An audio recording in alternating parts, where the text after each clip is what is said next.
Bismillahirrahmanirrahim. Urang kuari geus datang ka mana? Urang geus datang ka mana pengorbanan urang ieu jang agama. Urang teh pengusaha gede, di lembur aya nu nyieun musala. Nyana usahana gede luar biasa miliaran. Aya nu ngabangun musala. Ulah gede miliaran ulah leutik jasa leutik. Eta menta keramik doang, keramik. Dek iraha berjuang. Kakarak bangunan doang eta. Kakarak bangunan doang. Ai kitu mah ngadenge sinden ti Subang. Sing ada ulah ka mamanakeun. Anak buah dikerahkeun ka awas. Ulah nonal acan. Bawa heula ka pos ka ditu. Memeh ku aing teu meunang aya sasaganya.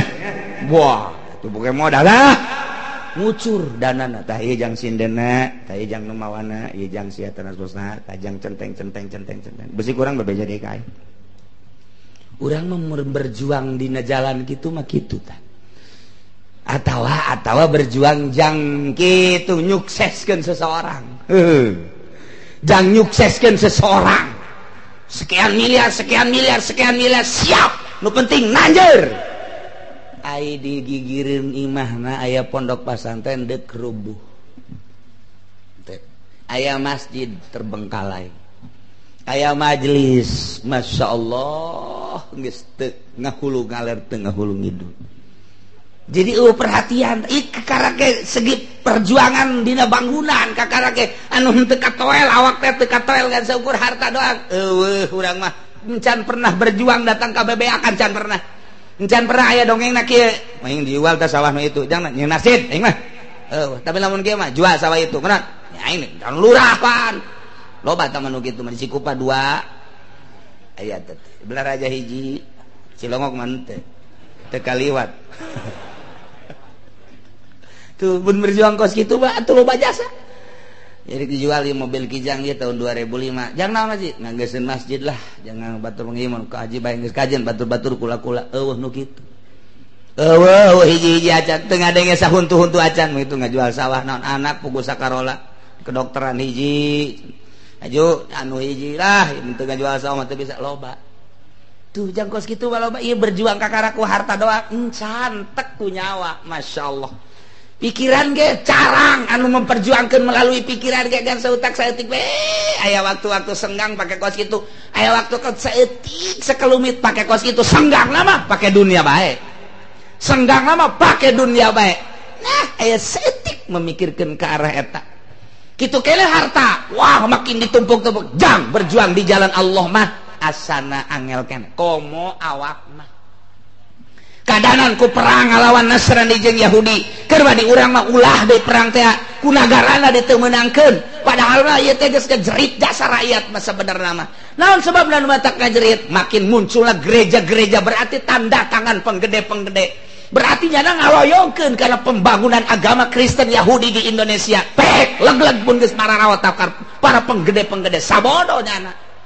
Ya orang yang ngaku sebenarnya mah negara orang teh kos kitu tapi kos kitu mah ngaridoan berarti muncullah tiap-tiap perumahan muncullah tiap-tiap kampung mending nu geus layak nu can layaknya muncul berarti nyana kan nu tanda tangan nyana saha kieu nyana be pokona mah henteu jelaskeun lagi nyana be pokona mah ta eta teh tah tinggal paehna doang wallahu alam di akhirat eta ngaridoan pan berarti teh loyong nah eta mah terus we saderet ka dinya teh dihijikeun we ka ditu sakumaha kamari tah kuari mah tak aing mah ai perang mah meureunanan janteu ieu bae aing mah ngahadang kana kelanjutan perjuangan Kristen aing nu dihareup nu kos kitu geus mat mun paeh eta sahid eta mun paeh hebat jasa eta kos kitu deres ieu mah deres du lain kiai-kiai ge kiai teu kitu ketika kiai tanda tangan naon anti pembangunan gereja kira kalau mah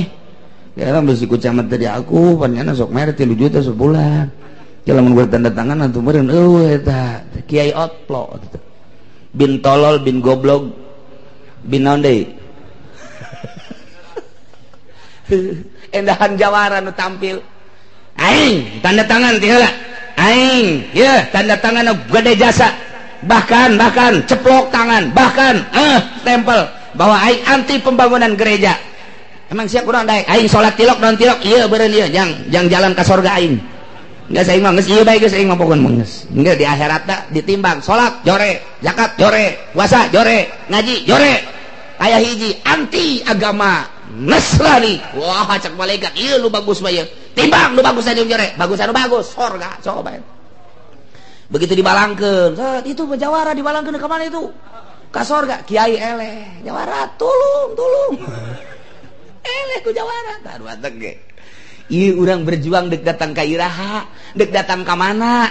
Dek kumaha carana disesuaikeun. Mun zaman Kangjeng Nabi perang, zaman sahabat perang, zaman tabiin geus mulai dikurangan. Zaman wali-wali sanga perang sarua bae. Zaman kuari, zaman perang otak, zaman perang politik, zaman perang ekonomi, zaman perang budaya, zaman perang informasi. Kuari itu berhasil kan? Ya, lamun dia tadi harap, benar, bisa. Si atu, kuari kedudukannya di mana sih itu? Di anu dan nyahon teh siap perjalanan. Iya, aduh tuh lu mana aing tuh, tuh bisa.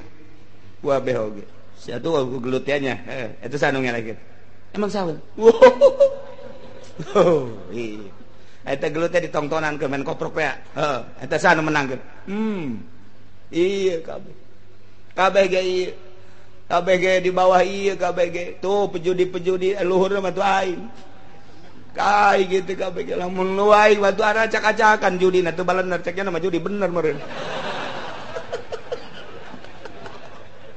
tolong tak kabeh kieu teh nebak dada urang mah kabeh tuh jangan bisa ngabangun tah ieu hasil ieu Masya Allah eta teh sombong ujub takabur bakal dihandapkeun ku Gusti Allah mun aya naon teh ulah di aku urang mah boga murid loba teh tah murid aing kabeh nu bagus mah ulah wauh jeung murid mah ketika murid ngomongkeun pan abdi teh murid murid jaheung emang sok di mana ngaji ada pentangkal amot los tadinya datang ka paeh atuh sia kahujanan los urang mah lain sih ade itu murid aing ulah diganggu eta wilayah aing kiai sih ngaku wilayah sakumaha bupati eta kiai Golkar teh kos kitu tah tolol teh kiai Golkar mah nah mun orientasina ka dunia mah kos kitu bae asanang aing bisa ngaji asanang aing boga wawasan bisa nang aing asanang aing ngabangun asanang aing tah eta nu kos kitu moal kebal ngagejret kajen kumaha ge mantak nyana teh sok ngajual kamuliaan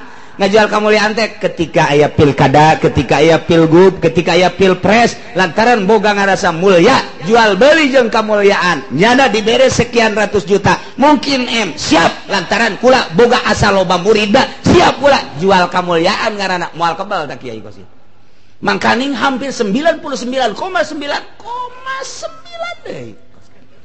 deui kuduna mah begitu dek dijadikeun tim susah atuh kula sih boga pikiran jeung wawasan di mana lain channel boga murid mana aja teh nyaho kula mah teu pernah aya nu ngaji eta nu ngaji lain nyana meureun jurig teman nu ngaji mah kula mah teu di embung tilok ngajual kamulan cukup Allah bae nu ngamulyakeunana sieun jeung izin ka Gusti Allah dibere mulia dibere agung ulah dijual ka dunya siap jadi tim sukses berarti ngajual kamuliaan aing asa boga jelema aing asa boga murid moal kebal tak kiai mungsrut kiai kos kitu.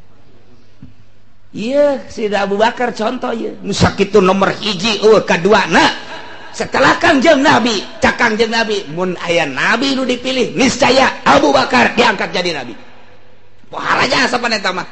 Eta ka Sida Abu Bakar teu ngaku-ngaku nu mantap ketika kita jadi imam teh pan cek Siti Aisyah, ulah ya Rasulullah, abah mah ulah dijadikan imam. Henteu abah be ulah.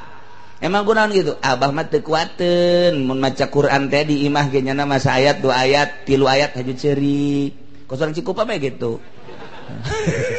ulah mal kuat pokona abah mah mun ditah jadi imam maca Quranna ceurik bae abah mah unggal poe teh lamun diwadahan cai matana abah mah be atuh mang ember-ember asal maca saayat 2 ayat ke ceurik saayat 2 ayat ke ceurik abah mah pokona ulah jadikeun imam engke bisa careurik kabeh jelema teu kuateun eta panjawara Sida Abu Bakar teh di medan laga mah asal neuleuh Sida Abu Bakar kabeh ginggir tapi ketika maca Quran masyaallah zalika fadlullah yu'tihi may yasha. Eta kabeh nu dibikin karakter jeung sifat anu aya di sina Abu Bakar teh lain jeung henteu teh diaku ku sina Abu Bakar. Fadlullah yu'tihi may yasha, fadl Allah kurnia Allah nu dibikin ka jelema nu dikehendaki ku Gusti Allah. Wallahu wasi'un alim. Gusti Allah teh maha jembar, kasirul fadli tegas loba pisan kurniana. Ieu teh isyarah kana sampurna maha kawasan alim, muntur kang maha uninga biman wa ahluhu ka jelema nu eta jelema teh ahli fadl. Ieu teh isyarah kana sampurnana ilmu. Gusti Allah maha sampurna kawasana nu mantak wasiun. Gusti Allah mah sampurna ilmuna nu mantak alimun. Nu mantak nyanggakeun ka Gusti Allah. Gusti ieu dunia kos kieu teh da maha Gusti mah maha uning, Gusti mah maha kawasa. Irak dikitukeun aya dina ilmu Gusti. Mesir keur kitu aya dina ilmu Gusti. Indonesia muncul per harina koruptor ieu teh aya dina ilmu Gusti. Berarti kurang kuari titah memandang ku Gusti Allah tah kabok-bokan penggede urang nu kurang dipilih teh nu utar atur urang teh dina berbagai masalah teh ternyata muncul setiap hari adalah jelema-jelema kabiadabanana hungkul. Ieu teh urang keur ditontonkeun ku Gusti Allah. Deuleu pamimpin sia ti bibiti lurahna, camatna, bupatina, gubernurna, kos kararieu tadi Indonesia teh. Ieu teh keur zaman bokrok berarti urang teh. Ieu teh geus aya dina ilmu Allah tinggal disadari bae. Kadituna urang ngadoa mudah-mudahan aya pemimpin anu istimewa, mudah-mudahan pemimpin anu adil, mudah-mudahan aya pemimpin nu jujur anu bisa ngangeunahkeun ka rakyatna, ngamahmurkeun ka nagarana sehingga urang bisa ngeunaheun di bawahna. Mun cara supir teu kudu dikenekan deui. Pan urang sok bingung jasa urang teh apan boga supir tapi urang sok awas. Rem. Atupannyana nyupiran orang jadi kenek, manya bos jadi kenek. Nu ngeunaheun mah kudu orang repes, jangan nyawa di tempat. Hebat. Supir urang wayah ngarempas, wayah ngagas pas ieu mah di tol ngan 30. Gaya berjasa, pada orang kesel.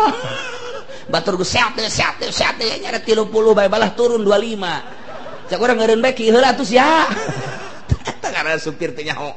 Giliran aya kitu polisi tidur teu direm gedug bajrug. Abo ieu supir kieu amat sih. Masa na ieu ge pamarentah teh kudu kos kitu. Giliran di tol nyana bangun dekeureun. Giliran bae polisi tidur ngagebrug-gebrug. Nah ieu teh tinggal keur ditontonkeun ku Gusti Allah. Ja aya dina ilmu Allah, aya dina kodrat Allah ngan keur dikiekeun di zaman urang. Urang ngaharepkeun pamimpin nu jujur jeung nu adil. Capek asa da leureuh pamimpin ulah haus akan kejujuran jeung keadilan. Nu mantak urang haus lantaran urang macaan kitab bae, macaan Quran bae, macaan kalam-kalam ulama. Da jujur teh kieu, adil teh kieu, tapi ketika ka lapangan ternyata teu manggih urang nu jujur jeung nu adil teh. Haus anu luar biasa dari berbagai kalangan masyarakat, haus akan kejujuran jeung keadilan, hayang nempo pamimpin nu jujur jeung nu adil teh. Tinggal urang nyanggakeun ka Gusti Allah, kahayang urang tinggal kahayang nyanggakeun ka Gusti Allah ngan cak Allah aing bakal mere asal sia kudu berjibaku robahlah negara sia, politiklah, ekonomina, budayana aing nyerahkeun ka sia lantaran ini jailun fil ardi khalifah. Gusti abdi ge terang atuh nyuhunkeun hiji jelema mah cak Gusti kamari aing geus ngiriman Gus Dur ku sia dilengserkeun. Ke aing geus ngiriman deui Gus Dur kedua. Ke Gus Dur kedua artinya seperti eta coba kuateun tah henteu tiba heula kitu bae trek begitu masa jaya zaman masa kejayaan Islam Kangjeng Nabi sahabat anu opat khulafaur rasyidin masa tabiin ambil alih deui teh ku Yahudi. Masa kemasan Islam tah masa Raden Patah jaya sadunya teu kebal set 100-200 tahun kadieuna melempem deui sampai 300 tahun kadieuna melempem deui. Ieu urang geus 500 tahun dikuasai ku ari urang ku Yahudi jeung ku Nasrani. Can menyat deui Islam. Sedangkan Islam mah al Islamu ya'lu wala yulaleh. Kaid asal jelemana berpikirna, berjibakuna, bergerakna sesuai jeung aturan Al-Qur'anul Karim. Ketika teu sesuai jeung aturan Al-Qur'an, mopo bae di jalan. Tinggal perhitungkeun ku urang, pikirkeun ku urang, dek datang ka iraha negara urang ieu nu muncul korupsi deui. muncul koruptor capek ceuli gadengekeun jelema nu kos karitu eta teh nu utar atur urang teh nauzubillah min zalik kajennya namanya asal urang mah ulah dibere kos kitu ku Gusti Allah Gusti amankeun urang kabehan ye salametkeun abdi sadayana Gusti ulah kabawa kaciut kabawa daging jeung jelema-jelema nu kitu Gusti jadi akhirat ge misah ieu nyana-nyana urang-urang sakali deui mudah-mudahan urang kabehan disalametkeun ku Gusti Allah disampurnakeun ku Gusti Allah diamankeun ku Gusti Allah sehingga urang aya dina nikmat Allah Subhanahu wa taala bi barakati umil Quran al-Fatihah. Bismillahirrahmanirrahim. Alhamdulillahirabbil alamin arrahmanirrahim maliki yaumiddin. Iyyaka na'budu wa iyyaka nasta'in ihdinas siratal mustaqim. Shiratal ladzina an'amta 'alaihim ghairil maghdubi 'alaihim